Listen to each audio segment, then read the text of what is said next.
اعوذ باللہ من الشیطان الرجیم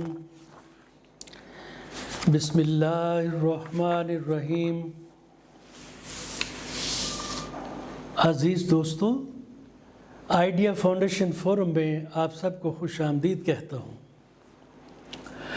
آج ہم ریسرچ ٹاپک روح، نفس، دماغ اور دل کا الوہی رابطہ پر گفتگو کریں گے۔ قرآن حکیم سے پتہ چلتا ہے کہ روح اللہ کی واحدہ، منضبط اور ناقابل تقسیم ہستی ہے، تاہم یہ تنوع میں ظاہر ہے۔ manifested in diversity. It is unified but manifested in diversity.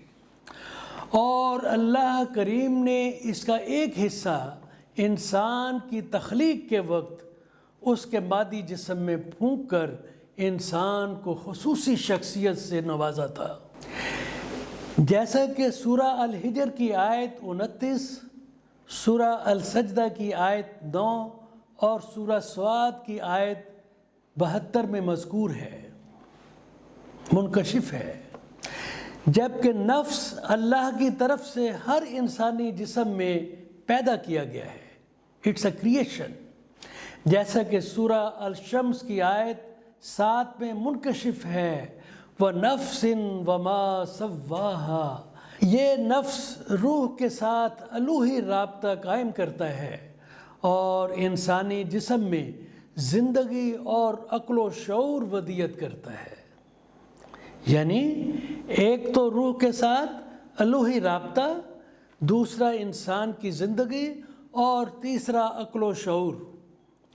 لہٰذا روح کے ساتھ یہ رابطہ، روح کے ساتھ، اسپرٹ کے ساتھ یہ رابطہ انسانی قلب، نفس اور دماغ کو الوہی نور سے جلا بخشتا ہے، انلائٹن کرتا ہے، تاکہ انسان بہترین انداز سے اپنا نیابت کا کردار ادا کر پائے۔ اب سوال یہ ہے کہ روح مین اسپرٹ، نفس، قلب اور دماغ ایک دوسرے سے کیسے جڑے ہوئے ہیں؟ پہلا سوال۔ اور ان کے باہمی تعلقات انسانی زندگی کو کیسے متاثر کرتے ہیں؟ اس سیشن میں ہم انہی دو سوالوں پر گفتگو کریں گے۔ گفتگو سے قبل مناسب ہوگا کہ آج کے موضوع کی بہتر سمجھ کے لیے سکرین پر دکھائے گئے گرافکس پر ایک نظر ڈال لیں۔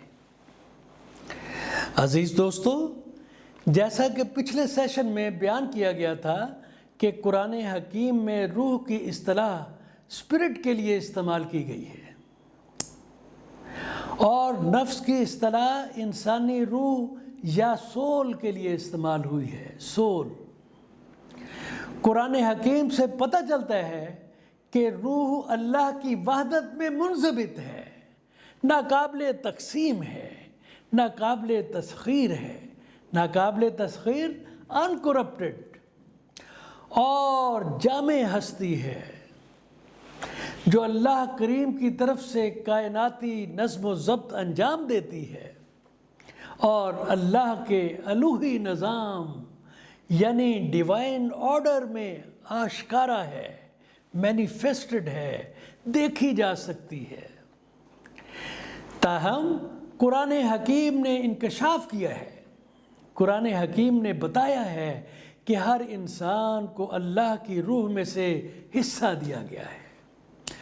سورہ الحجر کی آیت 29، سورہ السجدہ کی آیت 9 اور سورہ صاد کی آیت 72 کے الفاظ غور طلب ہیں۔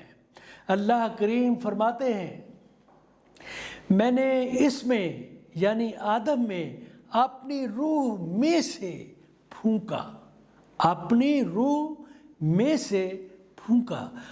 آیات میں استعمال کیے گئے الفاظ اپنی روح اور میں سے یقینی طور پر اس بات کی وضاحت کرتے ہیں کہ ایک روح ہے، ایک یونیفائڈ روح ہے، جس کا ایک بہت ہی چھوٹا سا حصہ روح کی عقائد اور نظم و اتحاد میں کسی بھی قسم کی کمی یا خلل پیدا کیے بغیر انسانی جسم میں پھونک دیا جاتا ہے۔ لفظ پہ غور رکھنا ہے، پھونک دیا جاتا ہے۔ روح کا انسانی جسم میں پھونکا جانا کوئی مادی عمل یا جسمانی تحریک نہیں ہے، بلکہ اس طرح روح کی الوہی قوت انسانی قلب کو چارج کرتی ہے، اور یہ روحانی چارج انسانی قلب میں زندگی کے دوران الوہی نور کے طور پر بے داغ حالت میں قائم رہتا ہے۔ چونکہ ہر شخص کی روح کا تعلق اللہ کی روح سے ہے، روح الارواح، اس لیے یہ نہ تو کوئی تخلیق ہے اور نہ ہی زمان و مکان کی مقید، اور نہ ہی اس میں کوئی خلل یا خرابی پیدا کی جا سکتی ہے۔ انکرپٹیبل ہے، ان اکاؤنٹیبل ہے، اور نہ ہی اسے انسان کی بدعمالیوں کا ذمہ دار ٹھہرایا جا سکتا ہے، ان اکاؤنٹیبل۔ اب ذرا نفس پر غور فرمائیے۔ پہلے تو روح کی بات تھی، اب نفس کی بات ہے۔ نفس جس کو عام طور پر انسانی روح کہا جاتا ہے، وہ ایک روحانی جوہر ہے، جوہر جو کہ اللہ نے قلب کو یعنی دل کو روح کے ذریعے اپنی الوہیت کے ساتھ چارج کرتے ہوئے انسانی وجود میں تخلیق کیا ہے۔ روح کے ساتھ یہ الوہی رابطہ نفس یا انسانی روح یا ایگو کی تخلیق کے علاوہ انسانی جسم میں زندگی کا سبب بنتا ہے، زندگی دیتا ہے، یعنی زندگی اور موت کے ساتھ اس کا تعلق ہے، اور عقل و شعور کو جلا بخشتا ہے۔ یعنی 3 کام ہو گئے، ایک تو الوہی رابطہ ہو گیا، دوسرا زندگی کا ایک سبب ہو گیا، اور تیسرا عقل و شعور کا منبع۔ ہر انسان کی اپنی زندگی کے لیے ایک مخصوص نفس ہے، آپ کا نفس، آپ کا نفس، میرا نفس، جو بنیادی طور پر روح الہیہ کے عکاس کے طور پر، ریفلیکشن کے طور پر ایک رہنما اور ملامت کرنے والی انسانی روح کا کردار ادا کرتا ہے، مگر عملی تقاضوں کے پیش نظر، فار پریکٹیکل ریزنز، اسے انسانی زندگی کے نفسیاتی و حیاتیاتی، سائیکو بایولوجیکل ماحول میں رکھا گیا ہے، کیونکہ یہ دنیا مادی دنیا ہے۔ اس طرح نفس روحانی صفات اور زمینی عناصر کا ایک جامع اور مشترک مظہر بن جاتا ہے، یعنی روح کی روحانی صفات بھی ہیں اور زمینی عناصر بھی ہیں، اور یہ ان کا مجموعہ ہے۔ لہٰذا اگر انسان کا نفس مناسب طریقے سے تربیت یافتہ نہ ہو، ویل گرومڈ نہ ہو، تو وہ انسانی زندگی کے نفسیاتی و حیاتیاتی ماحول سے اپنی قربت کی وجہ سے زیادہ تر مادی دنیا کے بہلاووں، اس کی فریب کاریوں اور حیاتیاتی ضروریات کی شدت میں ہی گرفتار رہ جاتا ہے۔ یہ حقیقت قرآن حکیم کی سورہ یوسف کی آیت 53، سورہ کاف کی آیت 16 اور سورہ النازعات کی آیت 40 میں واضح طور پر بیان کی گئی ہے۔ اس طرح نفس کی 5 اہم خصوصیات اس کے خصوصی مقام کو نمایاں کرتی ہیں۔ اول کیا ہے؟ نفس کی روح سے قربت، نفس سے قربت اسے انسانی زندگی میں رہنمائی اور ملامت کی خصوصیات سے آراستہ کرتی ہے۔ یہ رہنمائی اور ملامت کیا ہے؟ رہنمائی ہے گائیڈنگ، اور ملامت ہے ریپروچنگ، یعنی وہ ملامت کرتی ہے جب کوئی انسان غلط کاری کرتا ہے، کوئی برائی کرتا ہے۔ اس حقیقت کو قرآن حکیم کی سورہ الشمس کی آیت 8 اور سورہ القیامہ کی آیت 2 میں واضح طور پر بیان کیا گیا ہے۔ دوم یہ کہ اللہ کی الوہیت، اللہ کی ڈیونٹی اور روح کے ساتھ اس کی قربت نے نفس یا انسانی روح کو الوہی نور کے مظاہر کو خود میں جذب کرنے کی صلاحیت بخشی ہے، جذب کرنے کی۔ اس طرح یہ روحانی علم و معرفت کے نئے دریچے کھول سکتا ہے اور اللہ کی نگری میں انسان کو بلند سے بلند تر مقام حاصل کرنے میں کلیدی کردار ادا کر سکتا ہے۔ غور فرمائیے، مگر شرط ہے، بشرطے کہ نفس کو دنیاوی برائیوں سے پاک رکھا جائے اور اسے مضبوط ایمان اور اچھے اعمال کے ساتھ تیار کیا جائے اور اسے اخلاص اور احسان کے اصولوں پر عمل کرتے ہوئے اللہ کی محبت اور قربت کا اعزاز حاصل ہو جائے۔ اعزاز، یہی وہ مقام عظمت ہے میرے دوستو، یہی وہ مقام عظمت ہے، یہی وہ مقام شرف انسانیت ہے جس کے لیے اقبال فرماتے ہیں، سنیے، تو راز کن فکان ہے، وہ ہے نا قرآن کریم میں کن فیکون، تو راز کن فکان ہے، اپنی آنکھوں پر عیاں ہو جا، عیاں ہو جا، ظاہر ہو جا، خودی کا رازداں ہو جا، خدا کا ترجمان ہو جا۔ ایک اور شعر ہے، خودی کو کر بلند اتنا کہ ہر تقدیر سے پہلے، یعنی اپنے نفس کو اتنا پاکیزہ بنا لو کہ خدا بندے سے خود پوچھے، پتہ تیری رضا کیا ہے، تو چاہتا کیا ہے۔ ایک اور شعر سنیں، خودی ہو علم سے محکم، خودی ہو علم سے محکم، محکم مضبوط، تو غیرت جبریل، پھر سنیے، خودی ہو علم سے محکم تو غیرت جبرائیل، اگر ہو عشق سے محکم تو سور اسرافیل۔ لفظ عشق پر غور فرمائیے، یہ عشق الہیہ ہے اور اس کی سیڑھی ہے اخلاص و احسان۔ اخلاص کیا ہے؟ اخلاص کیا ہے؟ اخلاص ہے اللہ کی محبت میں یکسوئی، اللہ کی محبت میں یکسوئی۔ احسان کیا ہے؟ احسان ہے اللہ کی موجودگی کا شعور، اللہ کی موجودگی کا شعور، یعنی جب اللہ کے حضور میں نماز کے لیے کھڑے ہوں تو ایسے لگے جیسے آپ اللہ کو دیکھ رہے ہیں۔ اگر یہ ممکن نہیں تو یہ یقین ہو جائے کہ اللہ ہمیں دیکھ رہا ہے، اللہ ہمیں دیکھ رہا ہے۔ نفس کی تیسری خصوصیت کیا ہے؟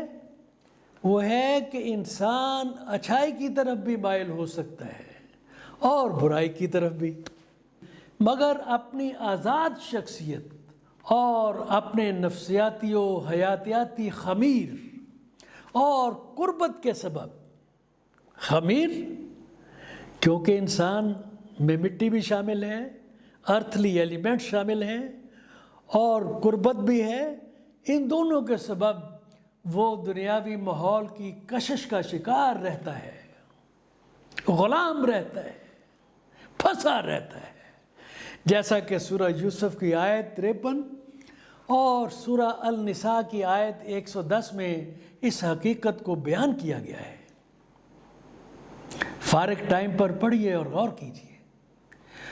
چوتھی خصوصیت یہ ہے کہ ایک تخلیق شدہ عنصر ایک تخلیق، نفس جو ہے تخلیق شدہ ہے، ایک تخلیق شدہ عنصر ہونے کے ناطے نفس انسان کی موت کے بعد اس کے جسم کو چھوڑ دیتا ہے اور اپنے خالق و مالک کی طرف روانہ ہو جاتا ہے، کوچ کر جاتا ہے۔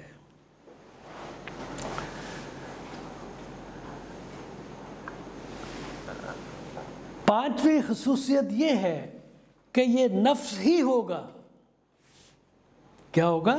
یہ نفس ہی ہوگا جس کا روز آخرت میں حساب و کتاب ہوگا۔ تو یہ اس کی پانچویں خصوصیت ہے۔ اس پس منظر کے ساتھ میں آپ سے سکرین پر پیش کیے گئے گرافک پر دوبارہ توجہ چاہوں گا۔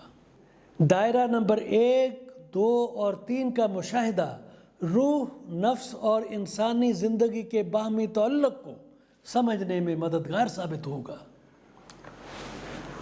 عزیز دوستو، انسانی زندگی کے کئی دیگر عجائبات کی طرح بہت سے عجائبات ہیں، بہت سے ونڈرز ہیں، بہت سے ان نون امیزنگ ایلیمنٹس ہیں۔ ان میں دماغ اور ذہن کے نظام میں بہت سے نفسیاتی و جسمانی اور روحانی پہلو ہیں، یعنی نفسیاتی، جسمانی اور روحانی، انگریزی میں سائیکولوجیکل، فزیولوجیکل اینڈ اسپرچول پہلو ہیں جو ابھی تک انسان کے لیے نامعلوم ہیں۔ عام طور پر دماغ کی کارگزاری کو ذہن کا نام دیا جاتا ہے، یعنی برین ایٹ ورک، کام کرتا ہوا برین، دماغ۔ جیسا کہ آپ جانتے ہیں، ذہن یاد رکھنے، غور کرنے، جانچنے، سمجھنے اور فیصلہ کرنے کی استعداد رکھتا ہے، طاقت رکھتا ہے، قوت رکھتا ہے، ایبیلٹی ہے۔ یہ خواہشات، محرکات، جسمانی حرکات و سکنات، انتخاب، احساسات، خیالات، جذبات، یادداشت، شخصیت کی خصوصیات وغیرہ وغیرہ کی پروسیسنگ کرتا ہے اور عملداری کے کام انجام دیتا ہے۔ اس کی سب سے واضح ڈومین، سب سے واضح پہلو شعوری ذہن ہے، کانشسنس، جو فوری تجربات پر مبنی شعور فراہم کرتا ہے۔ یہ حواس کے تاثرات، حواس کیا ہیں؟ 5 سینسز، تاثرات کیا ہیں؟ ریسپونسز، اور جمع شدہ معلومات کے تجزیے پر انحصار کرتا ہے۔